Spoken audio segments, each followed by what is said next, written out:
On easily censored social media sites like this one, it's becoming extremely difficult to find sources for good and solid information to pass on to you. Remember, my job as humble messenger and watchman is simply to relay info to you all. My overused example, hey, your house is on fire, you might want to take a look, is solely to inform you and not convert you. Conversion at this late stage of the game, people, benefits no one. By now, your eyes are open, or they're not. So I'm going to tell you guys a story today. We are going back in time to the late 1950s, early 60s. And I'll introduce you to a man that actually helped the U.S. government rob the American public. You like stories, people? Well, then stay with me, because I'm just getting started on Monday, the 26th of July, 2021. Before story time, how about a couple of things we got to clear up here? First of all, welcome aboard new subscribers. I'm amazed people are still subbing this channel. I have officially given my 2-week notice at the Charlie Foxtrot. But Dave, how are you going to survive? Hey, you know what? That's a question all of us are going to be asking sooner than you think. For the almost worthless, soon to become useless so-called money we are currently using, it's going to go away, people. Don't doubt me on that one. But until that happens, you can still get stuff. And I'm all about stuff. Stuff you'll need to survive. I'm not going to go through the list again. You know by now what you need to buy. And this is almost about a minute and a half soundbite from geoengineeringwatch.org. It ties in very nicely to my short story just ahead. So I want to bring this up. Come on, people. You got a minute and a half to listen to old Dane Winnington. Yes, the light at the end of the tunnel is an oncoming train. The latest breaking bad news headlines in a moment. But first, how well the pandemic has served those in power, and in so many ways. Where would I start? This being said, the complex web of controller narratives is unraveling. They, the power structure, the money printers, are now more desperate and dangerous than ever before. Biosphere collapse has beat them to the intersection. The most alarming pandemic of all is the pandemic of Stockholm Syndrome. Summary: the majority of the masses blindly and baselessly believing that the controllers are actually trying to protect and preserve their health so that they and their posterity can continue to proliferate unchecked on a dying planet with rapidly dwindling resources. Question: as I have asked before, would such a conclusion make any sense coming from the same global controllers that have long since pushed for radical reductions in global populations? Think about that for a moment. The fear factor drives many to conform without any investigation whatsoever. It drives a wedge deep into society, even between family members. When alternative sources of information become too problematic for the global controllers, they will shut them down. At that point, likely soon, populations will know only what the controllers want them to know. The truth will then become what the controllers say it is, and we are perilously close to that moment. Okay, that wasn't too painful now, was it? You might want to do the Google and Google Stockholm Syndrome, people. Probably the second biggest disease I see out here on a day-to-day basis, only second to cognitive dissonance. Cognitive dissonance is your brain will not accept stuff that is just too foreign for you and challenges your mighty belief system. Alright, it's amazing. The people who have been clamoring for population reduction are now trying to save lives for all mankind. You believe that, people? You really believe that? I gave you a list of some of the names in the last video, and I got a thumbs down. Why would you thumb down that video? I'm trying to help you out. As promised, I'm going to tell you a story. So, if you guys ever used a vending machine that reads paper money, come on, people. Pull tab machines, e-tab machines, food and beverage vendors, any one of those that take paper readers, they can tell the difference between a 1 or a 20. You ever wonder how they do that? Well, what that electronic reader does is it reads a paramagnetic weave surrounding the portrait. Take a look at a new 20, for example, or a new 50, or a new 100, if you're fortunate to have any of them laying around.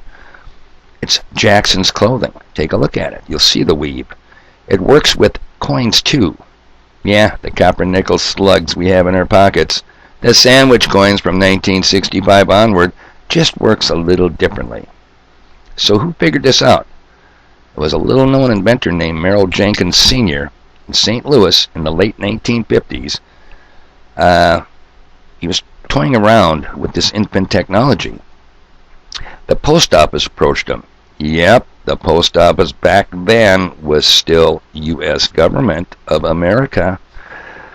And they wanted to know if he could figure out a way to get coins to read in little kiosk vending malls. Was just becoming a big thing. I'm trying to wing it here, people, with no notes, so bear with me. Malls were just popping up all over, and they wanted to put unmanned stamp dispensers in the malls, so people on a mid-afternoon Sunday could go over there and throw in $1 or throw in their quarters and get stamps. So he worked on that. He created that technology. Not too well known, like I said. Now, I did not know him personally. He was from St. Louis, but I knew a realtor from St. Louis named Dave Wilbur. And Dave Wilbur worked with Merrill Jenkins week upon week once they figured out what they just helped the U.S. government do. And Merrill had warned the government that pandemonium is going to break out, guys, if somebody ever figures out how to put a paramagnetic surface on a base metal. Let me tell you something, compared to silver, people, copper and nickel slugs are pretty base, and the government did exactly what Merrill warned against. And by 1964, silver in coin form, measured in dollar quantities, 4 quarters weigh $1, 2 halves weigh $1, were no longer being minted. Slugs were being mass-produced, and on June 24, 1968, silver in coin form, again measured in dollar quantities, was removed as the last known commodity used as the money of account in the United States. Now, what's so important about that? Well, they already confiscated the gold we produced back in the 30s. By a government law, you could no longer own gold in coin form. Can you imagine the government fearing you with gold in your pockets? I mean, what's going on around here? Well, by 1968, they said, we're going to repudiate silver too. So, silver was the last known commodity serving as the money. What replaced it? Assuming Congress has the power to say anything can be used as money. The fact is, people, they didn't. And that creates some very interesting legal issues for them. How so, you ask? All contracts that specify payment in dollars fail to specify dollars of what? What are you measuring with the dollar measurement?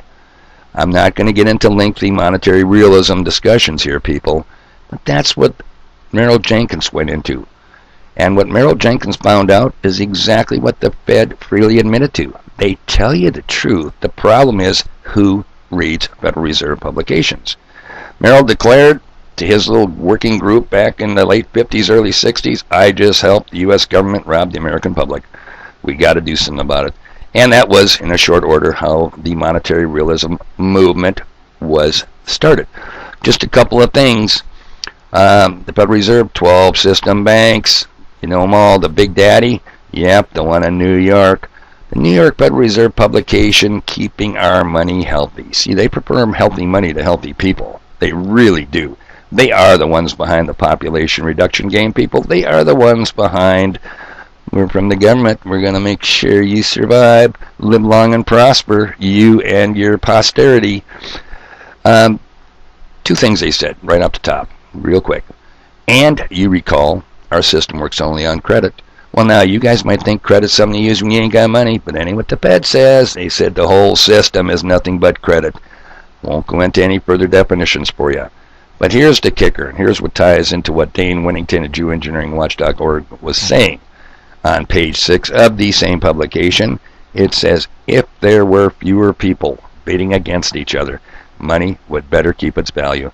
Fewer people. What do you think that means? That's us, fewer of us. And I've said this before too, and farmer ranchers, back me up on this. Isn't it only good business to cull the herd of the unproductive members of that herd? whether they be non-egg laying chickens, open cattle, or useless eaters. Yeah, that's us. Okay, I see I'm running long on time, so let's wrap this up. You could go back, I suppose, and watch my earlier videos. I started this channel over 2 years ago, trying to expose people to the truths Merrill discovered, and the Fed freely admits to. People laughed at me then. I was told, I shit you not, by a guy who said his 4-year-old granddaughter could make better videos that make more sense than the ones I was putting out. Yeah, they were tough on me, people. And you know I'm sensitive. And they laughed. But you know what? They're not laughing so hard anymore. In fact, if you followed me on Gab, in their own words, Murray's relatives are at war with white grandpa and his white granddaughter. They tell you just like the population reducers tell you. They gotta tell you what they're doing, and they're doing it. So go ahead and give me a thumbs down. Don't take my word for it. Why don't you listen to the powers to be? They're telling you what they're going to do to you. And you ever think that both groups might really be the same one? You bet. What can't you do when you have who and what can't you buy when you can create unlimited money that everybody else is willing to stand in line and slave for? Alright, people. You know I'm all about stuff. I got stuff to do. Geez, it's only 2 more weeks. Can I make it? I don't know. It's going to be tough.